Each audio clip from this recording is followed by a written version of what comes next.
Yung mga kamatik, magandang umaga mga kamatik. Dahil nandito ako sa Bicol mga kamatik, ganito ang isda dito sa Bicol. Ito mga kamatik halos, siyempre laki tayo Maynila. Yung iba na ito hindi ko alam kung anong mga pangalan.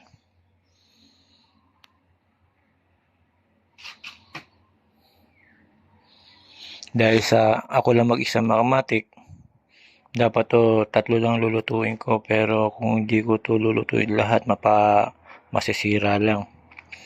Baka siguro tatlo sabawan ko, tatlo ipiprito ko. Ay apat at piprito ko para hindi masira, para pwede siyang kinabukasan. Dito mga kamatik, tipid-tipid lang. Kung magastos ka dito, dali ka. Ngayon mga kamatik, tuturo ko sa inyo kung paano sariwa na isda. Ang sariwa mga kamatik, lalo na yung mga kabataan pagkabibili ng isda, iba pulang-pula na yung mata, hindi na sariwa yan. Ganito mga kamatik, ang sariwa. Ayan mga kamatik, puti yung mata. Ayan mga sariwa yan. Pagka pula na yung mata niyan mga kamatik, di na sariwa yun. Pero meron namang taong sasabihin hindi na sariwa yan, mga pilosopo na tao. Hindi na sariwa yan kasi hindi na gumagalaw. Tama naman, hindi naman gumagalaw pero sariwa pa rin yan. Natutulog lang mga kamatik. Yung mga kamatik, sinare ko lang na ito yung mga huli sa dagat.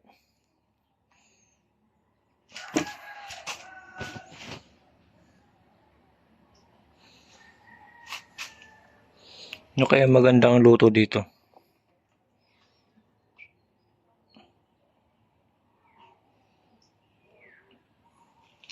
Sabi daw sabawan, tapos iba ihaw. Pero sa tingin ko prito na lang, saka sabawan na lang mga kamatik. Yan mga kamatik, sinare ko lang itong ulam kong mamayang tanghali. Baka sabawan ko lang yung tatlo, prito naman yung apat. Bala kinabukasan wala kasi dito rep eh. Saka ako lang mag-isa dito mga kamatik kumakain. Titipid tayo mga kamatik. Ganun strategy ni Dukamatik mga kamatik. Hindi kailangan waldas ng waldas. Pagka waldas ng waldas mga kamatik, nga. Yan mga kamatik, hanggang dito na lang mga kamatik. Kape tayo. Ito yung kape ko mga kamatik ko.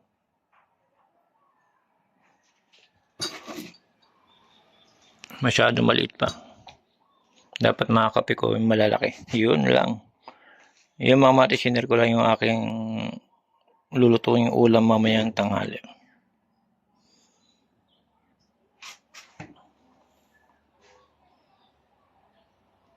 Salamat.